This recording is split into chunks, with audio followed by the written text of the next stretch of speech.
Здравствуйте, дорогие девочки и мальчики! И сегодня я продолжаю нашу рубрику «Вредные советы». В прошлый раз я вам рассказала про куклу-марионетку, а сегодня хочу показать вам куклу, которая называется перчаточная. Поскольку я сижу дома, то профессиональной куклы дома у меня нет. Эти две куклы – игрушки моей дочери. Они куплены в магазине. Называются они перчаточными, потому что одеваются на руку, как перчатка. И если вы хотите дома изготовить куклу для театра кукол, то это самый простой вариант. Вот, посмотрите. В ручках у этих кукол мои пальчики. Ой, а кто это там к нам приближается? Смотрите скорей. Я злой колдун. И посмотрел я тут в интернете, как Баба-Яга советы вам свои дает.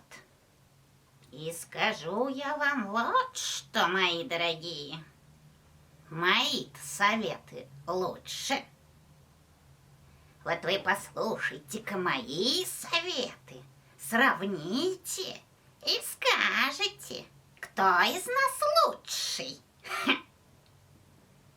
Итак, мой первый совет. Если ты пришел на елку, свой подарок требуй сразу. Да гляди, чтоб ни конфеты не зажилил Дед Мороз. И не вздумай беззаботно приносить домой остатки. Как наскочут папа с мамой, половину отберут. Вот второй совет. Бей друзей без передышки каждый день по полчаса, и твоя мускулатура станет крепче кирпича. А могучими руками ты, когда придут враги, сможешь в трудную минуту защитить своих друзей. Ну как, нравится? Тогда еще один совет.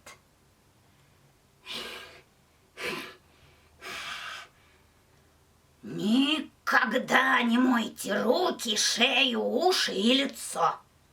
Это глупое занятие не приводит ни к чему. Вновь испачкаются руки, шея, уши и лицо.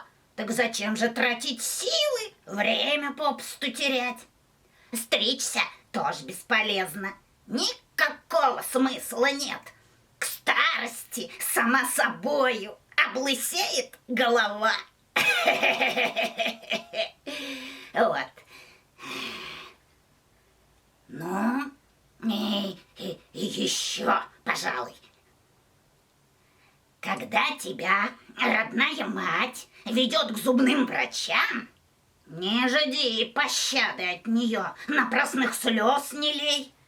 Молчи, как пленный партизан, и стисни зубы так, чтобы не сумела их разжать толпа зубных врачей. Ха-ха-ха! Ой, ну надо же, ребята. Похоже, у нас завязалось соревнование по советам между колдуном и Бабой-Ягой. Интересно, что из этого получится. Ну, до новых встреч!